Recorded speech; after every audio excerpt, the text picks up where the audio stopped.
Shri Venkateswara gold తాకట్టులో ఉన్న మీ బంగారాన్ని విడిపించి కొనబడును.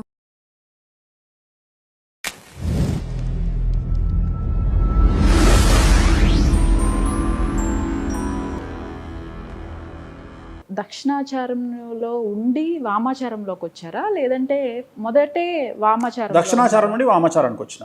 ఎందువల్ల షిఫ్టింగ్ ఎందుకని జరిగింది? అంటే దక్షిణాచారం చేయడానికి చాలామంది ఉన్నారు. వామాచారం చేయాలంటే దమ్ము ఉండాలా, ధైర్యం ఉండాలి. సో నేను ఏదైనా సరే రిస్క్ తీసుకుందామనే ఉద్దేశంతో ఇటువైపు వచ్చిన. సో దానికి అన్నిటికంటే ముఖ్యము కొన్ని నియమ నిబంధనలను ఓవర్కమ్ చేయాలి. సమాజంలో కొన్ని రకాల అపోహలు ఉన్నాయి. ఉదాహరణ, ఇప్పుడు బ్రాహ్మిన్స్ నాన్ వెజ్ తినొద్దు, అట్లాంటి కొన్ని నియమ నిబంధనలు ఉన్నాయి వాస్తవంగా. సో అలాంటి నియమ నిబంధనలను బ్రేక్ చేయాలి. యాక్చువల్గా సమాజంలోనే కాదు, ప్రపంచంలోనే శాకాహారులు ఉండరు. ఎందుకంటే శాకాహారులు అనేటువంటిది డే బై డే మారుతూ ఉంటారు. పూర్వకాలంలో నేను మాట్లాడేది మానవుల పుట్టుకకు సంబంధించి అసలు శాకాహారం అనేది లేదు. అప్పుడు మొత్తం మాంసాహారమే. అంటే మన పూర్వీకులు ఖచ్చితంగా వాడు బ్రాహ్మణ కులానికి సంబంధించిన వాడైనా, ఏ కులానికి సంబంధించిన వాడైనా అసలు నాన్ వెజ్ తినకుండా లేనటువంటి పరిస్థితి. ఎందుకంటే అడవిలో దొరికే అవే కాబట్టి ఖచ్చితంగా మన పూర్వీకులలో కనీసం 1-2 తరాలు నాన్ వెజ్ తిన్నాయి, మాంసాహారమే తిన్నాయి. సో దాన్ని వదిలిపెట్టి ఇప్పుడు మనకు శాస్త్రం ఏం చెప్తుంది, దేశ కాలమాన పరిస్థితులు అనేటువంటిది అతి ముఖ్యమైనటువంటి పదాన్ని నేను ఎప్పుడు వాడుతూ ఉంటాను. సో దేశ కాలమాన పరిస్థితులు, ఉదాహరణ, మీరు ఆంధ్రప్రదేశ్లో ఏ దేవాలయానికి వెళ్ళినా అక్కడ నాన్ వెజ్ అనేది మీకు కనిపించదు. మీరు అబ్జర్వ్ చేసుకోండి. చాలా తక్కువ కాదు అసలు. మీకు నాకు తెలిసి 100కు 1% కూడా ఉండదు. కానీ మీకు అదే తెలంగాణ ప్రాంతంలో తీసుకోండి, నాన్ వెజ్ లేనటువంటి గుడి తెలంగాణ ప్రాంతంలో లేదు. అంటే ఇప్పుడు ఉదాహరణ, ఇప్పుడు శ్రీశైలం దేవాలయానికి వెళ్ళిన వాళ్ళు, అది ఆంధ్రప్రదేశ్లో ఉన్నప్పటికీ రిటర్న్లో వచ్చేటప్పుడు మధ్యమడుగు అని ఆంజనేయ స్వామి దేవాలయం పక్కన ఒక అమ్మవారి టెంపుల్ ఉంటుంది. ఆ అమ్మవారి టెంపుల్ దగ్గరికి వచ్చి అక్కడ నాన్ వెజ్ తిని మేకలు కోళ్ళు కోసుకొని తినేసి వస్తారు. అట్లనే వేములవాడ వెళ్ళిన వాళ్ళు, కుమరవెల్లి వెళ్ళిన వాళ్ళు మధ్యలో టెంపుల్ ఉంటుంది, నల్ల అమ్మవారి టెంపుల్ ఉంటుంది. ఆ అమ్మవారి టెంపుల్ దగ్గరకు వచ్చి అక్కడ దావత్ చేసుకొని వస్తారు. అట్లనే యాదగిరిగుట్టలో పైన దర్శనం చేసుకొని కింద దావత్ చేసుకొని వస్తారు. సో మీరు తెలంగాణ ప్రాంతంలో దేవాలయాలను, నాన్ వెజ్ లిక్కర్ను వేరు చేసి చూడలేము. సో ఇది సాంప్రదాయము. రెండవది, మీకు ఆంధ్రప్రదేశ్ ఉత్సవాలలో, అమ్మవారి ఉత్సవాలలో, తెలంగాణ ఉత్సవాలలో తేడా చూసుకుంటే, తెలంగాణలో అసలు నాన్ వెజ్ లిక్కర్ లేనటువంటి పండగను ఊహించుకోలేము. ఇక్కడ మాకు దసరా పండుగ మందుతోనే స్టార్ట్ అవుతుంది, మటన్తోనే స్టార్ట్ అవుతుంది. ఇక్కడ ఏ పండుగ అయినా దాంతోనే స్టార్ట్ అవుతుంది. విచిత్రమైన విషయం ఏంటంటే, తెలంగాణ సాంప్రదాయాన్ని గురించి తెలిసినటువంటి వాళ్ళు ఎవరైనా కానీ మీకు తొలి ఏకాదశి అని వస్తుంది ఆషాఢ మాసంలో. తొలి ఏకాదశి జనరల్గా శాస్త్రం ఏం చెప్తుంది మనకు, తొలి ఏకాదశి నాడు భోజనం చెయ్యకూడదు అని చెప్తుంది. నేను మీ ద్వారా, కెమెరా ద్వారా అడగదలుచుకున్నది ఏంటంటే, తెలంగాణ ప్రాంతంలో ఉండే ఎవరినైనా అడగండి, తొలి ఏకాదశి నాడు మటను లేనటువంటి ఇల్లు తెలంగాణలో ఉండదు. అంటే వాళ్ళ ఉద్దేశం ఏంటంటే, ఈరోజు మటన్ కనుక తింటే సంవత్సరం అంతా మనం హ్యాపీగా ఉంటాము, మటన్ తినగలుగుతాము. మటన్ అనేది కాస్ట్లీ, చికెన్ అనేది చీప్. సో అందుకని మటన్ వండుకొని తింటారు. సో రెండవది, ఇవాళ మనం మాట్లాడుకుంటున్నాము, తెలంగాణ ప్రాంతంలో ఒక సామెతనే ఉంది,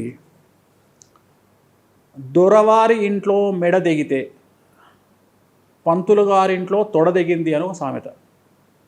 అంటే మేక గురించి మాట్లాడుతున్నా. ఒక గొర్రె తలను ఒక దొరవారు అంటే ఇక్కడ వెలమలు వస్తారు, రెడ్లు వస్తారు, ఊరిని పాలించేటువంటి పెద్దలు వస్తారు. సో వీళ్ళందరూ కూడా దొరల కిందికే వస్తారు తెలంగాణలో. సో వీళ్ళందరి సాంప్రదాయంలో ఏంది అంటే, వాళ్ళ ఇంట్లో ఒక మేకను కొడితే తొడ అనేది ప్రత్యేకించి ఒక లెగ్ పీస్ అనేది అయ్యగారింటికి వస్తుంది. సో ఇవన్నీ చెప్పుకునేటువంటి ధైర్యము మా సామాజిక వర్గానికి లేదు. కారణం ఏంది అంటే, తినడము అనేటువంటిది, తాగడము అనేటువంటిది తప్పు అనేటువంటిది వాళ్లకు ఒక ఉద్దేశంగా మారిపోయింది. కానీ సమాజమేం అట్లా లేదు. అంటే మీరు నేను విన్నంత వరకు వేణుస్వామి గారు అంటే శ్రీ వైష్ణవులు అంటే పూర్వం తీసుకుంటే అసలు నాన్ వెజ్ కానివ్వండి. నేను అదే చెప్తున్నా. నేను ఇక్కడ నేను అనే పాయింట్ ఏంటంటేనమ్మా, మందు తాగాలి అని ఆథరైజేషన్ ఇవ్వబడ్డ కులాలు ఏమన్నా ఉన్నాయా? నా ప్రశ్న ఏంటంటే, మందు తాగాలి అని ఆథరైజేషన్ ఇవ్వబడ్డ కులాలు ఏమన్నా ఉన్నాయా? నేను అడుగుతున్న ప్రశ్న చెప్పు. నేను శ్రీ వైష్ణవుని పక్కకు పెడదాం అంటే వేరే కమ్యూనిటీ వాళ్ళు మందు తాగండి అని రాజ్యాంగం కానీ మనుస్మృతి కానీ ఏవైనా శాస్త్రాల్లో రాసి ఇచ్చారా? మీరు ఖచ్చితంగా ఇది తాగాలి అని, ఇది తినాలి అని ఎక్కడన్నా రాసుందా? అంటే బ్రాహ్మణ కులానికి సంబంధించి కాదు తల్లి, బ్రాహ్మణ్స్ని పక్కకు పెడదాం. ఓకే, బ్రాహ్మణ్స్ని పక్కకు పెడదాం. నేను అనేది ఏంటంటే, మందు తాగితే ఏమవుతుంది? లివర్ క్యాన్సర్ వస్తుంది. సిగరెట్లు తాగితే లంగ్స్ క్యాన్సర్ వస్తుంది. మటన్ తింటే ఫ్యాటీ లివర్ అవుతుంది, కొవ్వు పెరుగుతుంది. సో మాంసాహారమే తినవద్దు అని చెబుతున్నటువంటి సాంప్రదాయం నుండి మనం వచ్చినప్పుడు వేరే కులాల వాళ్ళు తినవచ్చును అని మనకు ఎక్కడన్నా శాస్త్రం చెప్పిందా? సో అందరికీ చెప్పింది ఎవరు కూడా మీరు తినవద్దు అని చెప్పింది కదా. నా ప్రశ్న ఏమిటంటే, మనం వ్యక్తిగతంగా ఇప్పుడు నేను అడుగుతున్నా, మా కమ్యూనిటీలో చాలా, ఇప్పుడు ఉదాహరణ నువ్వు ఉన్నావమ్మా, అసలు నీ జీవితంలో గుడ్డు కూడా తినలే, డాక్టర్ దగ్గరికి పోయినావు. డాక్టర్ ఏమన్నాడు? అమ్మ నీ బొక్కలు వీక్గా ఉన్నాయి, నువ్వు రోజు ఒక గుడ్డు తినకపోతే బతకవు అన్నాడు అనుకో. తెల్లారి మీ ఇంట్లో గుడ్ల ట్రే కనిపిస్తుంది. అవునా కాదా? ఇప్పుడు కరోనా వచ్చిన తర్వాత ప్రతి ఒక్కడు పౌష్టికాహారం తినాలి అంటే, ప్రోటీన్ తినాలి అంటే, జీవితంలో గుడ్డు ముఖం చూడనోడు కూడా గుడ్డుకు ఎగబడి తినడా లేదా కరోనాకి? సో ఇక్కడ నేను చేసే పూజల గురించి తెలుసుకొని మాట్లాడితే, ఆ పూజల వ్యవహారం ఏంటో తెలిస్తే, వామాచారం అంటే ఏమిటో తెలిస్తే అప్పుడు మనకు విషయం తెలుస్తుంది. అదే సార్, కామాఖ్య అనేటువంటి దేవాలయానికి అస్సాం అనేటువంటి రాష్ట్రంలో ఉండే గౌహతి నగరానికి 2020కి పూర్వము వారానికి ఒక ఫ్లైట్ ఉండేది. దాని టికెట్ 5,000, వారానికి ఒక్కరోజు మాత్రమే. వేణుస్వామి పడ్డ కష్టం వల్ల, వేణుస్వామి అమ్మవార్ల గురించి చేసిన ప్రచారాల వల్ల ఈరోజు హైదరాబాద్ నుండి గౌహతికి పర్ డే 3 ఫ్లైట్లు, రిటర్న్ గౌహతి టు హైదరాబాదు 4 ఫ్లైట్లు.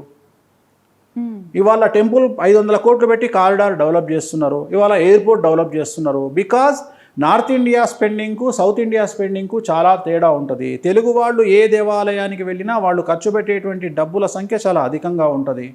తమిళనాడు రాష్ట్రంలో ఏ గుడిని చూసినా ఇది కనీసం 100 సంవత్సరాల కింద కడిగారా దేవాలయం అన్నట్టుగా కనిపిస్తుంది. నీట్నెస్ ఉండదు, క్లీన్నెస్ ఉండదు. నార్త్ ఇండియాలో మరీ ఘోరంగా ఉంటుంది. కారణం అక్కడ డబ్బులు తక్కువ. స్పెండింగ్ కల్చర్ తెలుగు రాష్ట్రాల్లో మనం పెట్టినంత డబ్బుల ఖర్చు ఎక్కడా ఉండదు. ఎప్పుడైతే మన వాళ్ళు కామాఖ్యకి వెళ్ళడం జరిగిందో, కామాఖ్యలో ఇన్కమ్ అనేది పెరిగింది. పెరగడం వల్ల వాళ్ళు కూడా వివిధ రకాలుగా అభివృద్ధి కార్యక్రమాలను చేస్తూ ఉన్నారు. ఇవాళ రోడ్డు డెవలప్ చేసిర్రు. సో నేననే పాయింట్ ఏంటంటే, అసలు కామాఖ్య అని అమ్మవారిని ప్రచారంలోకి తెచ్చిందే ఏకైక వ్యక్తి వేణుస్వామి. వామాచారం అంటే ఏందో తెలిసినటువంటి ఏకైక వ్యక్తి వేణుస్వామిగా నేను జనాలకు తెలియజేస్తూ ఆ పూజలను ఇక్కడ నేను ప్రమోట్ చేస్తున్నా. అదే సార్, ముందుగా అసలు వామాచారం అంటే, పంచబలు అంటే మీ ద్వారానే తెలుసు ప్రపంచానికి కానివ్వండి, ముఖ్యంగా తెలుగు స్టేట్స్లో కానివ్వండి. వేణుస్వామి గారి ప్రత్యేకత ఏంటి అంటే ఇదే. కానీ మీకు గురువు ఎవరు అసలు? ఇది ప్రశ్న. సో నాకు గురువు అక్కడ ఉన్నటువంటి పంకజ్ శర్మ అనేటువంటి ఒక పెద్ద పూజారి. ఓకే, వామాచారంలో డైరెక్ట్గా వచ్చి పూజలు చేయడానికి లేదు. రైట్, వామాచారానికి డైరెక్ట్గా పూజలు చేయడానికి లేదు. నేను ఒక ఎగ్జాంపుల్ చెప్తా. ఈ మధ్యకాలంలో నన్ను ఒక జ్యోతిష్కుడు ఒక మీడియా ఛానల్లో ఒక టీవీ యూట్యూబ్ ఛానల్లో విమర్శిస్తూ ఒక మాట అన్నాడు. అక్కడ వామాచారమే లేదు అన్నాడు. వామాచారం లేదు అని చెప్పినటువంటి వ్యక్తి అక్కడ 3 రోజుల పాటు ఉండి రోజుకు 3 అమ్మవార్లను పూజిస్తూ వామాచారంలో పూజలు నిర్వహించాడు. అవే పంచబలులు, అవే దశబలులు చేస్తూ. కానీ బయటికి చెప్పుకోవడానికి భయం. రెండవది, వేణుస్వామిని సపోర్ట్ చేయడానికి భయం. అసలు వామాచారం అని తెలుసుకుందే నా వల్ల కదా నువ్వు. అసలు వామాచారం తెలుగు రాష్ట్రాల్లో తెలిసిందే నా వల్ల కదా. అంటే ధైర్యంగా చెప్పుకుందే నేను కదా. సో అందరికీ డౌట్ రావచ్చు, మరి మీరు ఎందుకు చెప్తా ఉన్నారు అంటే, మీ కమ్యూనిటీ స్టాండర్డ్స్ని కూడా వదిలేసి మీరు బయటికి చెప్తా ఉన్నారు ఎందుకు నాన్ వెజ్ లిక్కర్ గురించి అంటే, ఎన్నటికైనా ఒక బ్రాహ్మణుడిని కానీ ఒక హిందూ మతాన్ని కానీ ఒక హిందూ మతంలో ప్రాబల్యం కలిగిన వ్యక్తిని కానీ హిందూ మతంలో పేరు తెచ్చుకున్నటువంటి వ్యక్తిని కానీ విమర్శించాలి, దాడి చేయాలి, బట్టలు ఇప్పాలి అన్నప్పుడు ఫస్ట్ టార్గెట్ చేయబడేది నాన్ వెజ్ ఆర్ లిక్కర్. ఉదాహరణ, ఒక పెద్ద దేవాలయానికి సంబంధించినటువంటి ఒక ప్రధాన అర్చకుడిని మీరు బ్లేమ్ చేయాలనుకోండి, ఒక మీడియా సంస్థనో ఒక వ్యక్తో యూట్యూబో సోషల్ మీడియానో ఏం చేస్తారు, ఇగో పలాని పెద్ద పూజారి నాన్ వెజ్ తిన్నాడు అని చూపిస్తారు, పలాని పెద్ద పూజారి మందు తాగిండు అని చూపిస్తావు. నేనేమంటున్నా అంటే, నువ్వు నా బట్టలు ఇప్పకముందే నేనైనా బట్టలు ఇప్పుకుంటా, నీకు అవకాశమే అయ్యా. అందుకనే చెప్తున్నా, నేను వైష్ణవ సమాజంలో బ్రాహ్మణ సమాజంలో నేను సన్నీ లియోన్, నా జోలికి మీరు రాకండి అని చెప్తున్నా. నేను సన్నీ లియోన్ లాంటి వాడిని, నా బట్టలు నేనే ఇప్పుకుంటా. ఎందుకంటే నేను చేసేది నిజాయితీగా చెప్పుకుంటున్నా.